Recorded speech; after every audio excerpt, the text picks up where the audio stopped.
राधे राधे आप सभी को। अब हम डिस्कस करेंगे सेक्शन 22 क्या कहता है।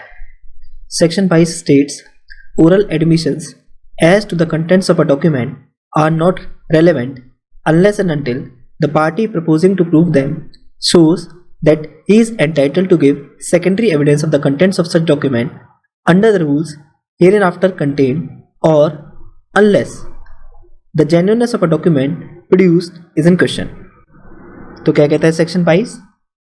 डॉक्यूमेंट्स के कंटेंट को लेकर ओरल एडमिशन रेलेवेंट नहीं होते अनलेस एंड अनटिल जो पार्टी इनको प्रूव करना चाहती है वो ये ना दिखा दे कि वो उन डॉक्यूमेंट के कंटेंट्स पर सेकेंडरी एविडेंस देने के लिए पूरी तरीके से एंटाइटल्ड है उन रूल्स के हिसाब से जो आगे के सेक्शन में बताए गए हैं अंडर द रूल्स हियरइनआफ्टर कंटेंड, जैसे सेक्शन 63, सेक्शन 65, या जब तक डॉक्यूमेंट की जेन्युइननेस को लेकर क्वेश्चन नहीं उठता, और unless the genuineness of a document produced is in question. तो केवल इन दो सर्कमस्टेंसेस में ही डॉक्यूमेंट के कंटेंट को लेकर oral admission are relevant. Okay, तो दो एक्सेप्शन कौन सी हैं जो सेक्शन 22 में कंटेन्ड है, यानी oral admission as to the contents of document are admissible in two condition only. कौन कौन सी? When the party proves that he is entitled to give secondary evidence, and second, when the genuineness of a document produced is in question। Okay, तो ये था हमारा section 22। अब चलिए section 22A को डिस्कस करते हैं। क्या कहता है जी सेक्शन 22 से? Oral admission as to the contents of electronic records are not relevant unless the genuineness of the electronic record produced is in question. Electronic record के कंटेंट को लेकर ओरल एडमिशन रेलेवेंट नहीं माने जाते अनलेस जब तक electronic record के genuineness का कोई क्वेश्चन अराइज नहीं होता। ओके, तो याद रखना 22 and 22A both are important for PT only. 22A में only one exception is given, कौन सी? Unless the genuineness of electronic record produce is in question, where section 22 deals with two exception. Okay, इसके अलावा आप एक बात याद रखना कि जो सेक्शन 22A है वो किससे डील करता है? कंटेंट ऑफ इलेक्ट्रॉनिक रिकॉर्ड से। Very important for PT. अक्सर पूछ लेते हैं कि जो सेक्शन 22 है वो किससे डील करता है, तो section 22A deals with content of electronic record only. Okay,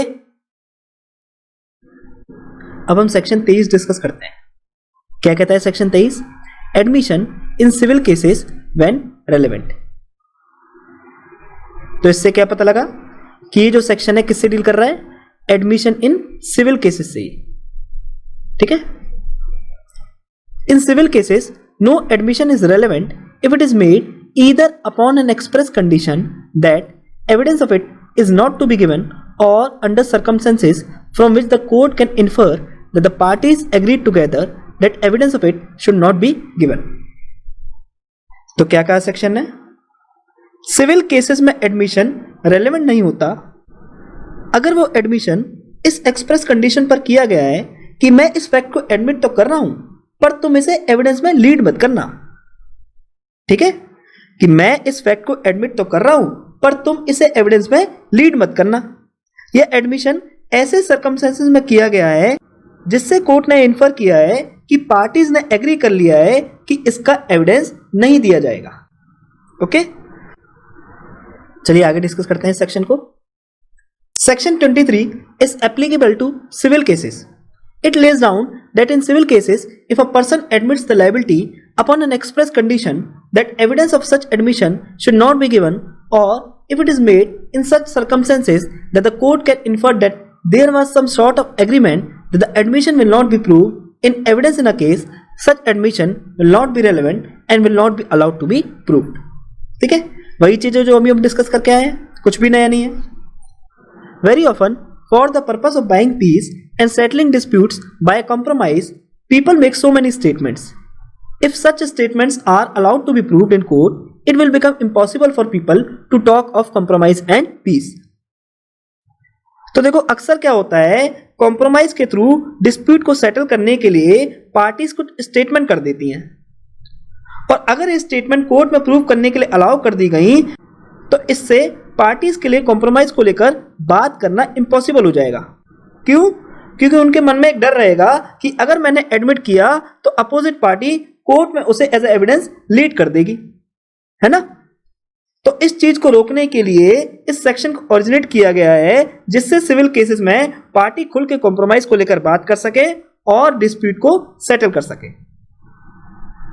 When there is a dispute between two persons and one of them writes to other making an offer of certain terms, he may stipulate that in case his offer is not accepted, his letter is not to be used against him an admission of liability. Such a letter is generally described as written without prejudice and is not admissible in evidence. Example, एक party दूसरे को letter लिखती है जिसमें वो कुछ terms offer करती है, तो वो साथ में ये भी मेंशन कर सकती है कि अगर तुझे मेरा ऑफर पसंद नहीं आया तो इस लेटर को मेरे against as an admission of liability use मत करना। Okay, and such a letter is generally described as written without prejudice and is not admissible in evidence.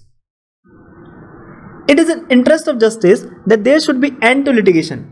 Provisions of section 23 also acts in furtherance of ADR mechanism provided in law. आगे देखते हैं। अब section की एक explanation है। क्या कहती है जी explanation? Nothing in this section shall be taken to exempt any barrister, pleader, attorney और वकील. It is ABVP, attorney, barrister, वकील और pleader, from giving evidence of any matter of which he may be compelled to give evidence under section 126. तो explanation ने क्या कहा?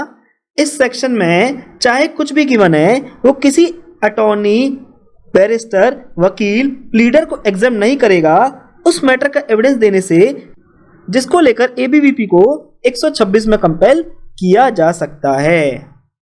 Okay, जब हम सेक्शन 126 करेंगे तब इसको बहुत डिटेल में समझेंगे। अगर आपके ये समझ में नहीं आया है तो अभी के लिए आप इसको स्किप कर सकते हैं। ऑलराइट, तो इस सेक्शन की कुछ पीटी की बातें डिस्कस कर लेते हैं। This section has application only in civil cases, it is not extended to criminal cases.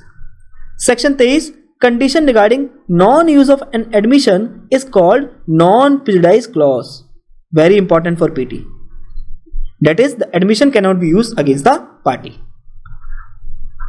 तो याद रखना, section 23 is only applicable in civil cases, plus जो condition regarding non use of an admission is called non prejudice clause.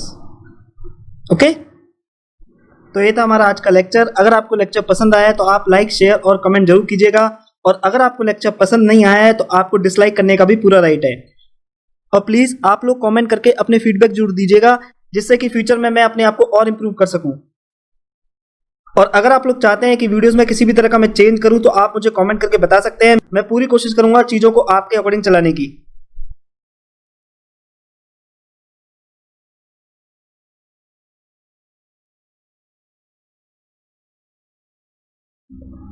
Special thanks to my गुरु नेहा सिंह, जिन्होंने year 2018 में Indian evidence act का अपना ज्ञान मेरे साथ साझा करके मुझे लेक्चर बनाने के काबिल बनाया।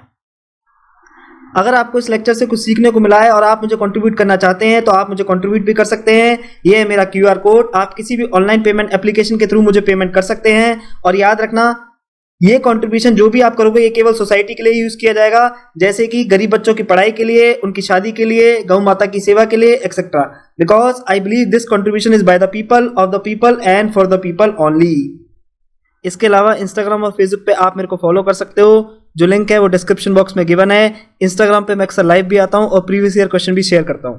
तब तक के लिए स्वस्थ रहिए, व्यस्त रहिए और मस्त रहिए। Take care of your health, physically, mentally and emotionally. जय हिंद, जय भारत।